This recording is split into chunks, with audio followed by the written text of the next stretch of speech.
ప్రభునందు ప్రియమైనటువంటి వాళ్ళారా, మీరందరూ ఎలా ఉన్నారు? క్షేమంగా ఉన్నారని తెలుస్తున్నాను. మరి ఈ యొక్క కోవిడ్ సమయంలో మరి ఎంతోమంది హాస్పిటల్స్లో మరి ఎంతోమంది అనారోగ్యాల చేత మరి బాధపడుచున్నప్పటికీ కూడా దేవుడు మనల్ని సజీవ లెక్కలో ఉంచాడంటే అది కేవలము దేవుని యొక్క కృప, దేవుని యొక్క సమాధానము, దేవుని యొక్క ప్రేమ అని మనం గ్రహించవచ్చండి. మరి మీరందరూ కూడా క్షేమంగా ఉన్నారని తెలుస్తున్నాను. వాక్య ధ్యానాన్ని మనం ప్రారంభిద్దాము. ఈ దినము మనం వాక్యాన్ని కొద్ది నిమిషాలు గడుపుదాము వాక్యంలో.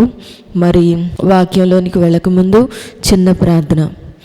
మహాపరిశుద్ధుడు గండు అయినటువంటి మా క్రీస్తు ప్రభా, పరిశుద్ధుడా, నీ యొక్క ఉన్నతమైన అతి శ్రేష్టమైన నామమునకే వందనములు, స్తోత్రములు, స్తుతులు చెల్లించుకుంటున్నాను ప్రభా. నైనా తండ్రి, బ్రతికి ఉన్నామంటే నీ కృప, జీవిస్తున్నామంటే మీ కృప తండ్రి. అందును బట్టి నీకు వందనములు, స్తోత్రములు, స్తుతులు చెల్లించుకుంటున్నాం ప్రభా. యేసయ్యా, నువ్వు గొప్ప దేవుడవు, నిన్నడు నిరంతరము ఏకరీతిగా ఉన్నటువంటి దేవుడవు తండ్రి. యేసయ్యా, నీకు వందనాలు ప్రభా. నైనా తండ్రి, కొద్ది నిమిషాలు నీ యొక్క వాక్యాన్ని ధ్యానిస్తుండగా వాక్యం ద్వారా మీరే మాట్లాడి కృప చూపించి నడిపించమని, వాక్యం చెప్తున్న నాకు మీ సహాయమును దయచేయమని యేసునామమున అడుగుచున్నాను తండ్రి, ఆమేన్. ఈ దినము మనం ధ్యానించుకోబోయేటువంటి అంశము ఫలించుట. ఫలించుట అనగానేమి? ఫలించుట అనగా ఏమి? మరి అంతేకాకుండా ఫలించడం అసలు ఎలా ఫలించాలి, ఎట్లు ఫలించాలి? మరి మూడవదిగా చూసినట్లయితే ఏ ఏ విషయాల్లో మరి మనం ఫలించాలి అనేటువంటి వాక్య ధ్యానాన్ని మనం ఈరోజు ధ్యానిద్దామండి. మరి ఫలించుట అనగా అభివృద్ధి పొందుట, డెవలప్ అవుట, అభివృద్ధి పొందుట, లేకపోతే వర్ధిల్లుట, మరియు ఆశీర్వదించబడుట అని కూడా దీనికి అర్థం ఉంది. అయితే ఫలించుట, మనం దేవునిలో ఫలించాలి. అయితే ఫలించుట, అసలు ఫలించడం అంటే ఏంటి అని మనం ధ్యానిద్దాము. ఆదికాండము 1వ అధ్యాయము 28వ వచనంలో మనం చూసినట్లయితే, దేవుడు ఆదాము హవ్వలను ఆశీర్వదించి మీరు ఫలించి అభివృద్ధి పొంది విస్తరించి భూమిని నిండించి దానిని లోబర్చుకొనుడని చెప్పాను. మరి మనం ఫలించాలి దేవునిలో, మరి మనం ఎదగాలి, దేవునిలో మనం అభివృద్ధి పొందాలి, దేవునిలో మనం వర్ధిల్లాలి. దేవుడు అనాది కాలంలో ఆదాము హవ్వలను మరి ఏమని ఆశీర్వదించాడంటే, మీరు ఫలించి అభివృద్ధి పొందండి అని చెప్పాడు. ఆ విధంగా మరి ఆది కాండంలో మాట్లాడినట్లుగా మనం చూస్తాం. రెండవదిగా చూసినట్లయితే ఆదికాండము 26వ అధ్యాయము 12-13 వచనాల్లో ఇస్సాకు దేవుని ఆశీర్వాదాలను పొంది నూరంతలుగా ఫలమును మిక్కిలి గొప్పవాడగు వరకు అభివృద్ధిని పొందినట్లుగా మనం చూస్తామండి. ఇస్సాకు అభివృద్ధి పొందినట్లుగా మనం చూస్తాం. మూడవదిగా ఆదికాండం 24వ అధ్యాయము 1వ వచనంలో మనం చూసినట్లయితే అబ్రహామును దేవుడు అన్ని విషయములలో ఆశీర్వదించాను అని మనకు అక్కడ కనపడుతుందండి. అబ్రహామును అన్ని విషయాల్లో కూడా దేవుడు అబ్రహామును దీవించాడు, దేవుడు అబ్రహామును ఆశీర్వదించినట్లుగా మనం చూస్తాం. మొట్టమొదటిగా ఆదాము హవ్వలను దీవించాడు, మరి రెండవదిగా ఇస్సాకును దీవించాడు, అలాగే మూడవదిగా అబ్రహాం అన్ని విషయములలో ఆశీర్వదింపబడినటువంటి వాడని మనం చెప్పుకోవచ్చండి. అయితే అసలు ఫలించుట అనగా ఎలా ఫలించాలి మనం అనేటువంటి అంశాన్ని మనం ఒకసారి చూద్దాము. యోహాను రాసిన సువార్త 15వ అధ్యాయము 1వ వచనం నుండి 5వ వచనం వరకు ఏమని రాయబడిందంటే, అక్కడ యేసే చెప్తున్నారు కదా, నేను నిజమైన ద్రాక్షవల్లిని, నా తండ్రి వ్యవసాయకుడు. ఎవడు నా యందు నిలిచి ఉంటాడో, నేను ఎవని యందు నిలిచి ఉంటానో వాడు బహుగా ఫలించును అని ప్రభు చెప్పాడు. మరి నిజమే కదండి. దేవుడు మనలో ఉన్నాడనుకోండి, మనం ఫలిస్తాం. మనం దేవునికి వేరుపారై మనం బ్రతికి ఉన్నామంటే మరి మనం ఆ విధంగా మనం ఫలించలేము. చూడండి, ఒక చెట్టుని మనం చూసినట్లయితే అది ఫలించాలంటే మరి దాని తీగలు కూడా దాంతోపాటు ఏకమై ఉంటేనే అది ఫలిస్తుంది. అంతేకాని మనం దేవునిలో లేకుండా దేవునికి దూరంగా ఉంటే మనం ఎలా ఫలిస్తాము కదండి. మరి ఇక్కడ దేవుడే అంటున్నాడు, నేను నిజమైన ద్రాక్షవల్లిని, మీరు తీగలు. నా తండ్రి వ్యవసాయకుడు. ఎవడు నా యందు నిలిచి ఉండునో, నేను ఎవని యందు నిలిచి ఉండును. దేవుడు ఎవరిలో అయితే ఉంటాడో మనం దేవునిలో ఉండాలి, దేవుడు కూడా మనతో ఉండాలి. అప్పుడు మనం బహుగా ఫలిస్తామని చెప్పని యేసుక్రీస్తు ప్రభువుల వారు పలికినట్లుగా మనం చూస్తామండి.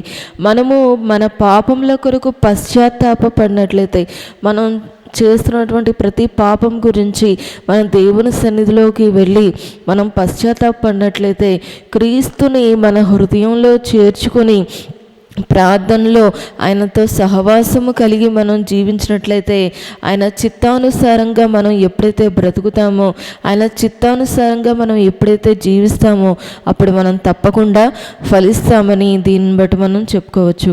మరి రెండవదిగా చూసినట్లయితే కీర్తనలు 1వ అధ్యాయము 3 వచనాల్లో మనం చూసినట్లయితే, దేవుని ధర్మశాస్త్రమును ఆనందించుచు దివారాత్రము దాన్ని ధ్యానించువాడు ధన్యుడు. అతడు నీటి కాలువల యోర నాటబడిన వాడై ఆకువాడక తన కాలమందు ఫలమిచ్చు చెట్టు వలె ఉండును. అతడు చేయనదంతయు సఫలమగును అని చెప్పని ఇక్కడ వ్రాయబడి ఉందండి. మరి దేవుని వాక్యమును మనము దివారాత్రములు ధ్యానించినట్లయితే, మనము వాక్యానుసారంగా జీవించినప్పుడు మనం తప్పకుండా ఫలిస్తాం. మరి దేవుని ధర్మశాస్త్రమును దివారాత్రములు ధ్యానించాలి. అలాగ ధ్యానించేటువంటి వాడు నీటి కాలువల యోర నాటబడిన వాడై ఆకువాడక తన కాలమందు ఫలమిచ్చు చెట్టు వలె ఉంటాడంట. కాబట్టి మనం ధర్మశాస్త్రాన్ని, మన బైబిల్ గ్రంథాన్ని ప్రతినిత్యము మనం చదువుతూ దానిలో ఆనందిస్తూ ఆయన యందు మనం ఎప్పుడైతే నిలిచి ఉంటామో అప్పుడు మనం తప్పకుండా ఫలిస్తాం. మొట్టమొదటిగా చెప్పాను, మనం ఆయనతో సహవాసం చేసినట్లయితే మనం ఫలిస్తాం. మన పాపంలో ఒప్పుకొని ఆయనలో మనం ఏకీభవించి మనం దేవునితో ఉంటే, దేవుడు మనలో ఉంటే మనం ఫలిస్తామని చెప్పాం. రెండవదిగా చూసినట్లయితే ధర్మశాస్త్రాన్ని ధ్యానించినప్పుడు మనం తప్పకుండా ఫలిస్తాం. మూడవదిగా మనం చూసినట్లయితే దేవుని వాక్యమును విని గ్రహించి మరి అవలంబించినప్పుడు సఫలుడై 100 60 30 ఫలిస్తామని ప్రభు చెప్పాడు కదండి. మత్తయి రాసిన సువార్త 10వ అధ్యాయము 23వ వచనంలో రాయబడింది. మార్కు రాసిన సువార్త 4వ అధ్యాయము 20వ వచనంలో రాయబడింది. లూకా రాసిన సువార్త 8వ అధ్యాయము 15వ వచనంలో కూడా రాయబడింది. దేవుని యొక్క వాక్యాన్ని విని గ్రహించి అంగీకరించి అవలంబించినప్పుడు మనము బహుగా ఫలించి అభివృద్ధి పొందుతామని దీనిని బట్టి మనం గ్రహించవచ్చండి. ఇంకా మూడవదిగా మనం చూసినట్లయితే ఏ విషయాల్లో మనం ఫలించాలి, ఏ విషయాల్లో మనం ఫలించాలని చెప్పని మనం చూసినట్లయితే, ప్రభు మనల్ని ఆశీర్వదించినప్పుడు, దేవుడు మనల్ని ఆశీర్వదిస్తే మనం అన్ని విషయాల్లో కూడా ఫలిస్తామని చెప్పని దీనిని బట్టి మనం గ్రహించవచ్చండి.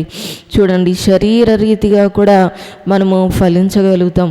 ఎప్పుడంటే శరీరానికి కావలసినటువంటి ఆరోగ్యము, బలము, సౌందర్యము ప్రభువే మనకి ఇస్తాడండి. యేసుక్రీస్తు ప్రభువు వారే మనకి ఇస్తారు.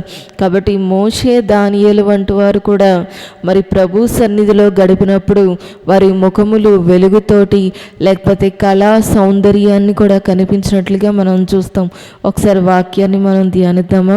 నిర్గమకాండము 34వ అధ్యాయము 29వ వచనంలో మనం చూసినట్లయితే, మోషే సీనాయి కొండ దిగుచుండగా శాసనములు గల 2 పలకలు మోషే చేతిలో ఉండెను. అతడు ఆ కొండ దిగుచుండగా ఆయన అతనితో మాట్లాడుచున్నప్పుడు తన ముఖ చర్మము ప్రకాశించిన సంగతి మోషేకు తెలిసి ఉండలేదు. మరి ఇక్కడ మోషే మరొక రాతి పలకలను తీసుకుని వస్తున్నప్పుడు ఆయన ముఖం ఏ విధంగా ఉందంటే ముఖ చర్మము ప్రకాశించిందంట. మరి ఆయన ఒక దేవునితో సహవాసం చేశాడు ఆ 40 దినాలు. మరి అతని ఒక ముఖ వచ్చస్సు మారినట్లుగా, ఎంతో తేజోమయంగా ఉన్నట్లుగా మనం చూస్తామండి. వెలుగు, కళ, సౌందర్యం అతనికి కలిగినట్లుగా మనం చూస్తాం.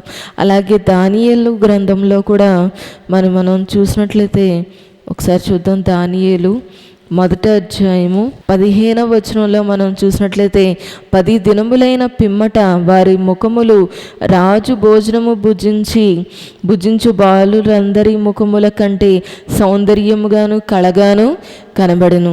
మరి ఇక్కడ ఆ ముగ్గురు వ్యక్తులు మరి దానియేలు బాలుడిగా ఉన్నప్పుడు ఆ యొక్క రాజ్యంలోనికి తీసుకుని పోబడినప్పుడు అతడు సౌందర్యముగాను కళగాను కనపడ్డాయంట.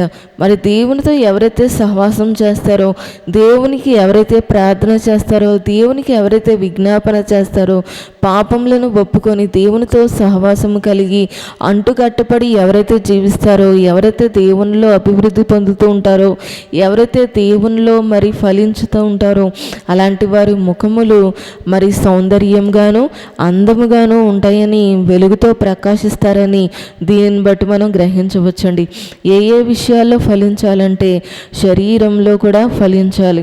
మరి ఇక్కడ చూసినట్లయితే గడిపిన వారి ముఖములు వెలుగు, కళా, సౌందర్యము కనిపించినట్లుగా మనం చూస్తామండి.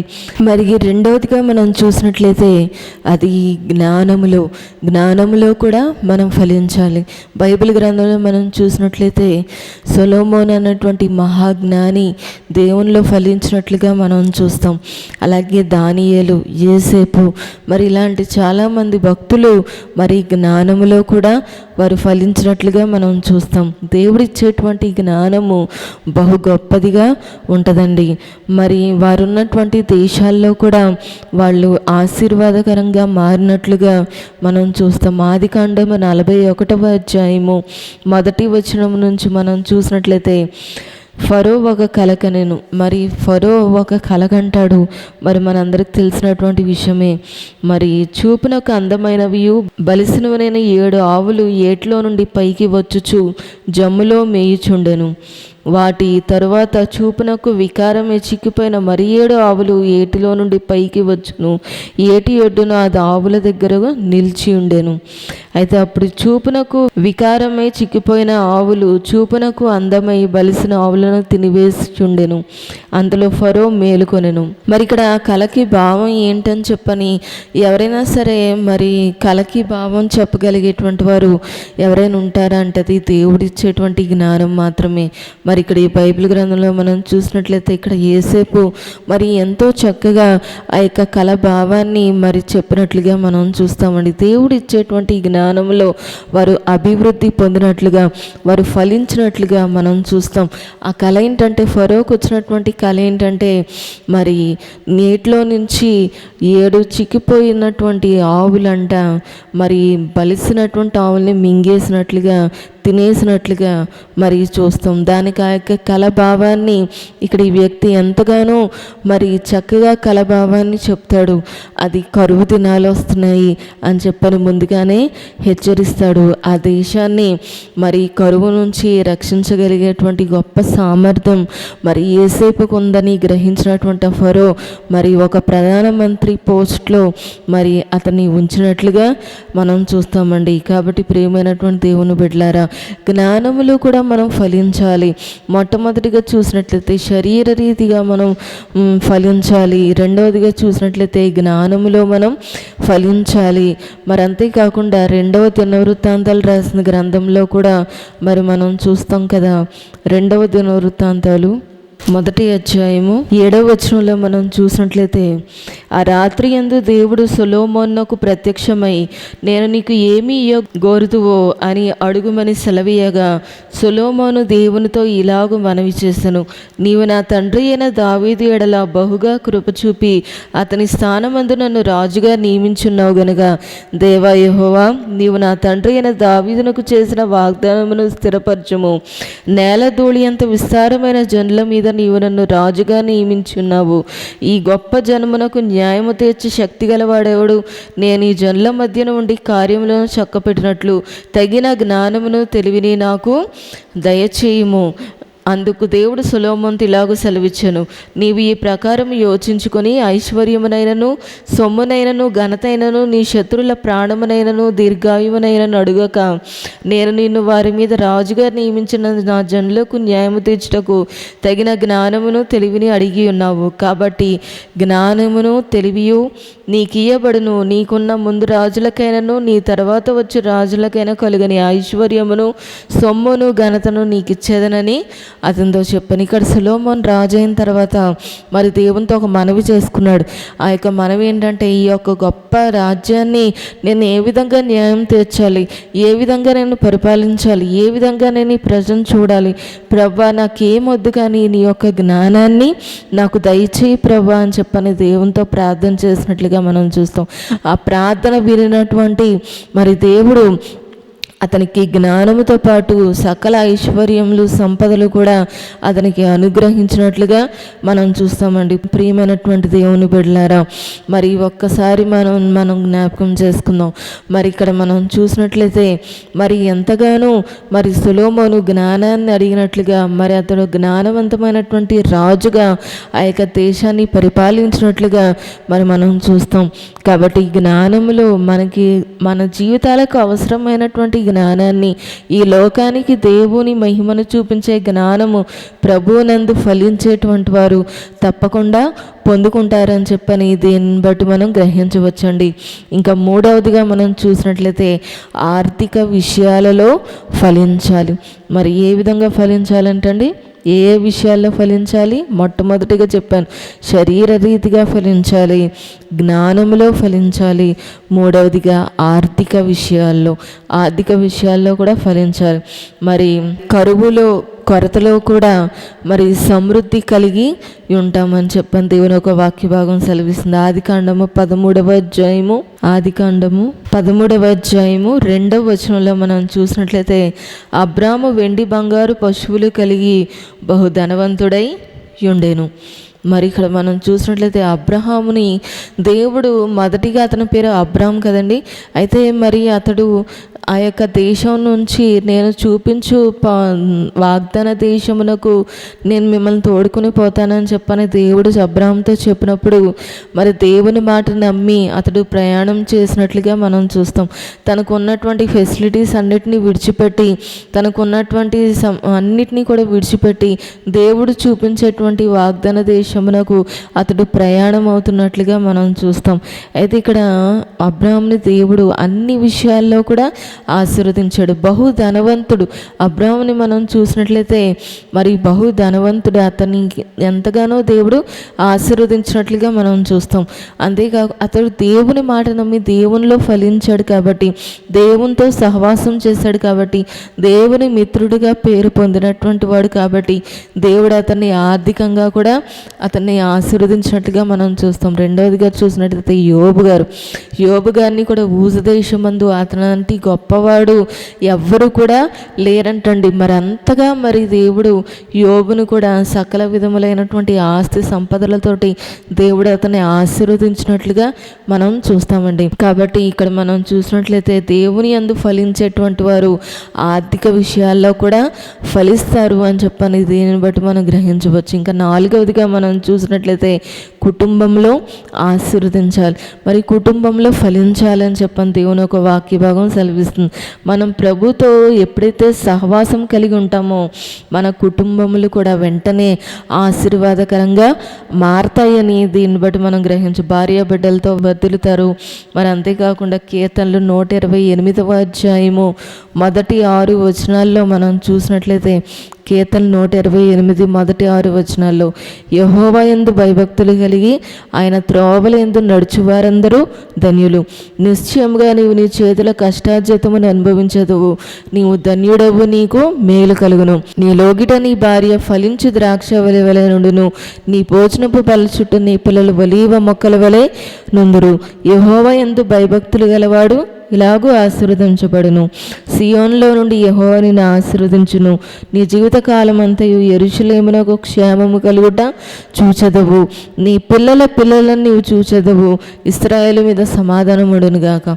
మరి చూశారు కదండి, ఈ యొక్క వాక్యం అంతా ఆశీర్వాదం. మరి ఈ కుటుంబంలో దేవుడు తప్పకుండా ఆశీర్వాదాన్ని ఇస్తాడు. నీ భోజన బలి చుట్టూ నీ పిల్లలు ఒలివ మొక్కల వలె ఉంటారు, ద్రాక్ష వలి వలె నీ భార్య ఉంటుంది. మరి నీ చేదంతా సఫలం చేస్తాడు. పిల్ల పిల్ల తరములను దేవుడు నువ్వు చూస్తావు అని చెప్పని మరి దేవుని ఒక వాక్య భాగము సెలవిస్తుందండి.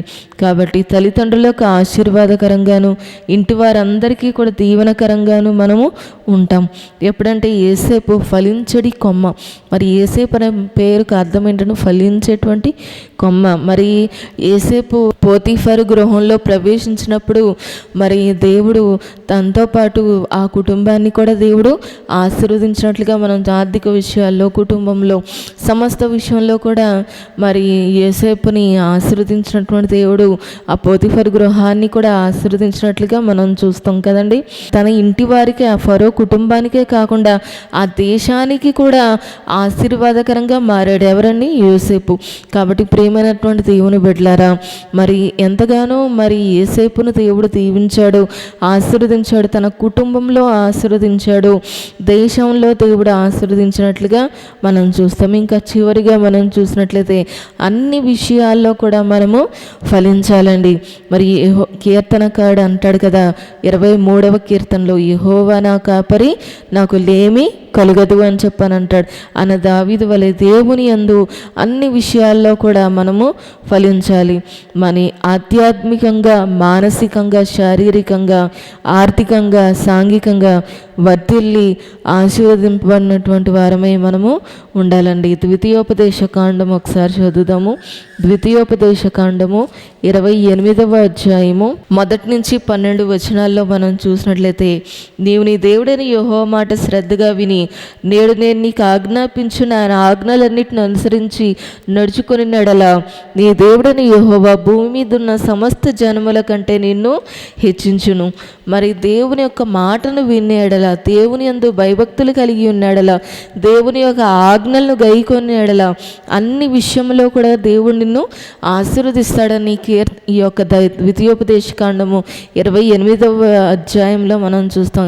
మీరు తర్వాత చదవండి 28వ అధ్యాయము ద్వితీయోపదేశ కాండం అంతా కూడా, మరి 28వ అధ్యాయంలో అంతా కూడా ఆశీర్వాదం గురించి, మరి ఏ విధంగా ఫలించుతారో, దేవుని మాటలను నమ్మినట్లయితే, దేవుని యందు భయభక్తులు కలిగి ఉన్నట్లయితే, దేవుని విసర్జించకుండా దేవుని ఆశ్రయించినటువంటి వారికి ఎటువంటి మేలులు, ఎటువంటి దీవెనలు, ఎటువంటి ఆశీర్వాదాలు కలుగుతాయో ఈ అధ్యాయం అంతట్లో కూడా ఉంటుంది. కాబట్టి మీరు చదవండి, ఆశీర్వాదకరంగా మీరు మారండి.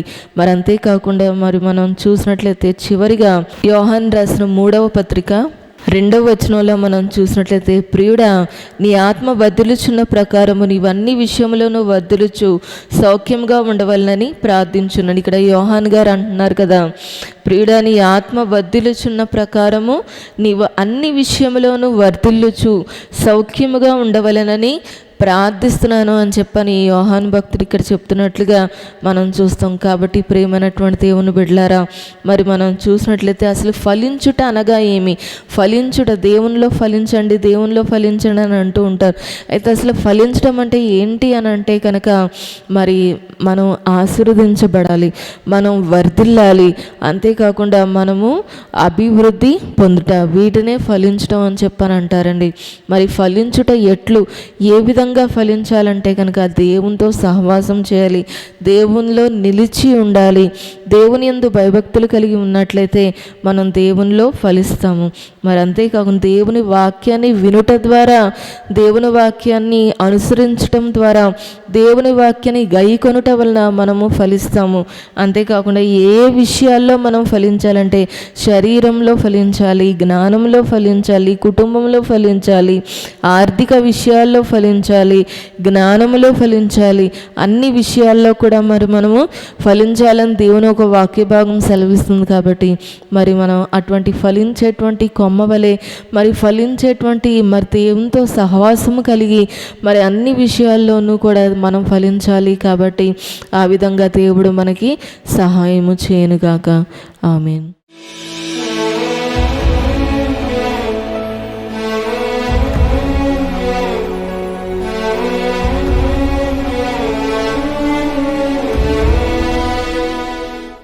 పరిశుద్ధుడు గండువైనటువంటి మా క్రీస్తు ప్రభా, పరిశుద్ధుడా నీ యొక్క ఉన్నతమైన అతి శ్రేష్టమైన నామమునకి వందనములు స్తోత్రములు స్తుతులు చెల్లించుకుంటున్నాం ప్రభా. ఈ దినము మీరు మాతో మాట్లాడిన విధానాన్ని బట్టి నీకు అనేకమైన వందనములు స్తోత్రములు స్తుతులు చెల్లించుకుంటున్నాం ప్రభా. ఏ ఏ విషయాల్లో ఫలించాలి, ఏ విధంగా ఫలించాలనేటువంటి అంశం ద్వారా మీరు మాతో మాట్లాడిన విధానాన్ని బట్టి నీకు వందనములు చెల్లించుకుంటున్నాం ప్రభా.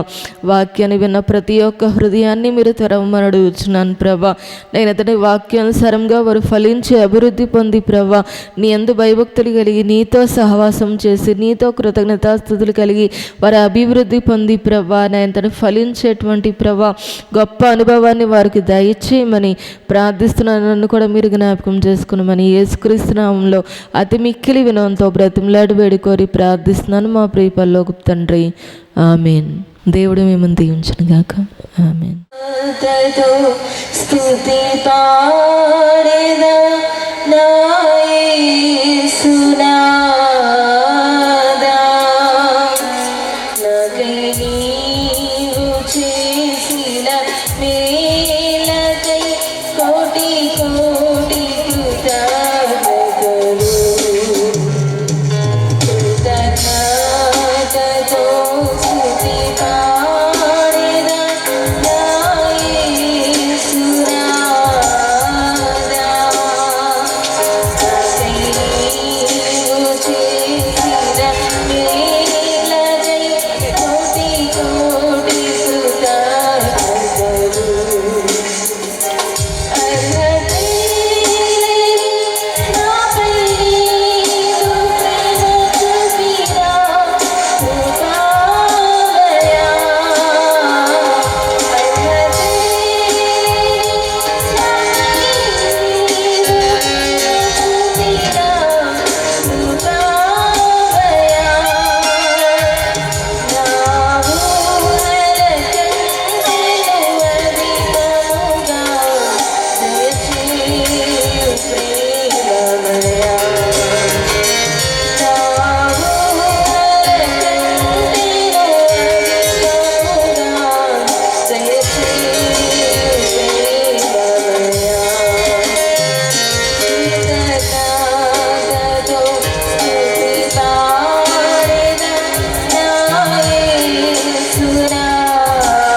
కోటి కోటి కృతజ్ఞతలు.